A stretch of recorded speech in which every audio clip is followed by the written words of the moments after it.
everyone, welcome back to another Sparky lesson. Tonight is a missions night and we are going to be talking about the Burnhams. Now, the Philippines is a country made up of over 7,000 islands. On some of these islands there are no roads.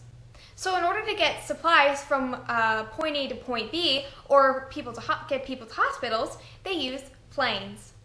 And our missionary tonight happens to be a pilot of one of these planes. Now, Martin Burnham had put his trust in Christ in the first grade while he was at Sunday school, and when he was 10 years old, his family moved to the Philippines to be missionaries.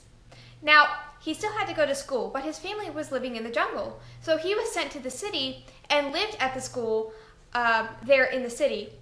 During breaks, though, he was able to go and see his family.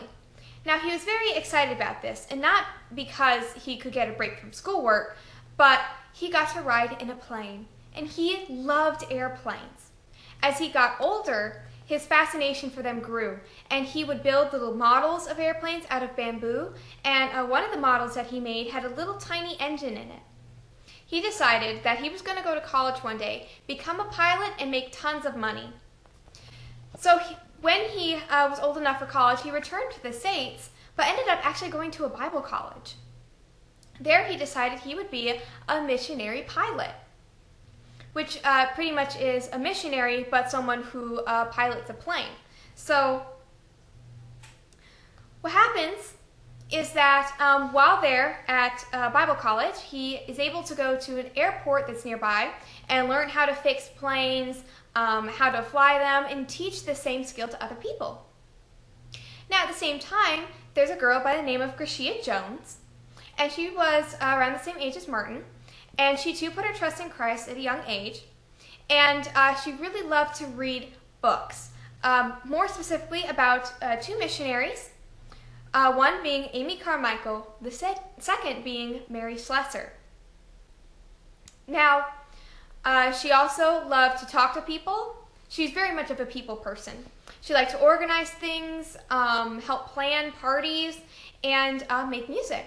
So she ended up going to Bible college to study both the Bible and music. Well, Martin and Gracia ended up seeing each other at this Bible college, fell head over heels for each other, and they fell in love. And then they got married.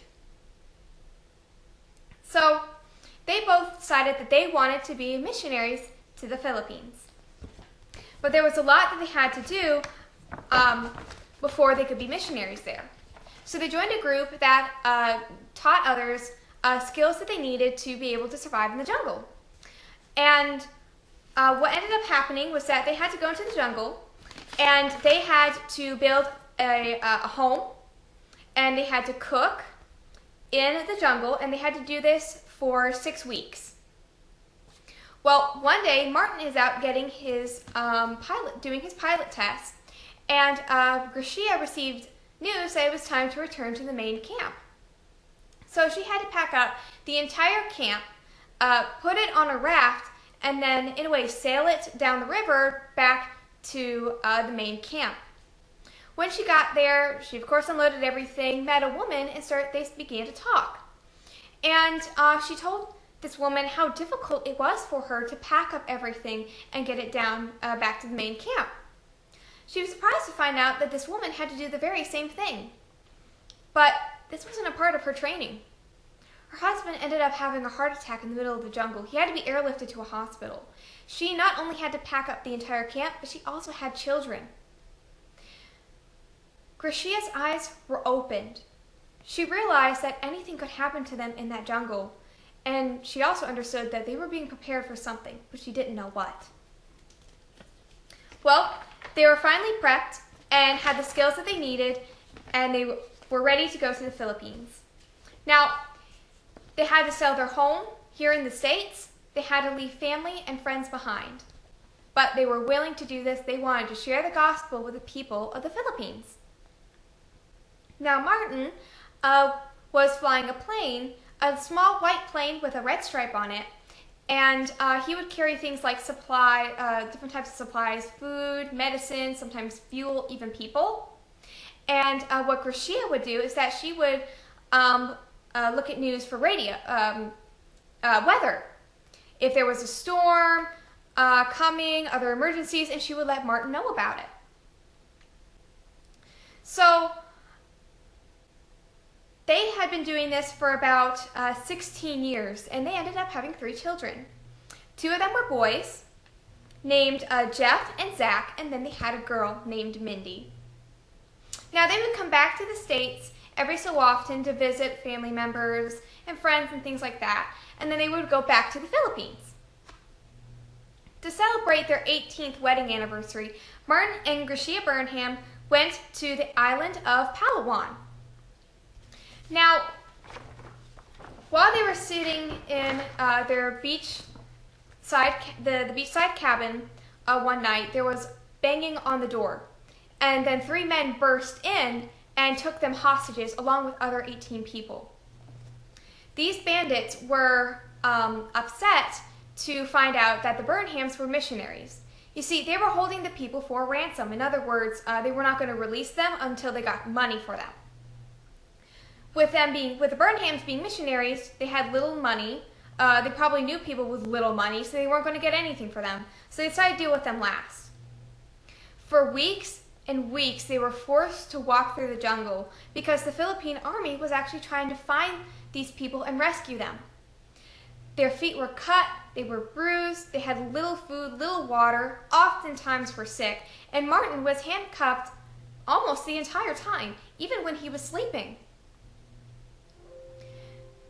Now their children were actually with friends, so their children were safe, but they missed them terribly. They were captives for almost a year. Well, one day they were resting in hammocks, and a gunfire ended up erupting over a hill. Now, Gracia fell to the ground with a stinging pain in her leg, and she was hit by a stray bullet. And so was Martin. The Philippine army was able to rescue them, but Martin ended up dying. Gracia was rushed to a hospital, and she survived. But she was sad that Martin was gone, but she knew that all of this had happened for a reason. She trusted God. She was able to return to the States, rejoined with her children and family, and she goes around talking to groups of people and conferences, sharing her experience when she was captured by the bandits. You see, her and Martin would share the gospel with them and pray that God would give them strength to love their enemy, and that they would trust, that the bandits would put their trust in Christ. You see, it's really hard to love someone who's hurting us, who's causing troubles for us. But God gives us the strength to be able to love them. All we need to do is ask Him to give us that strength. I hope that y'all enjoyed tonight's lesson. I can't wait to see you next week.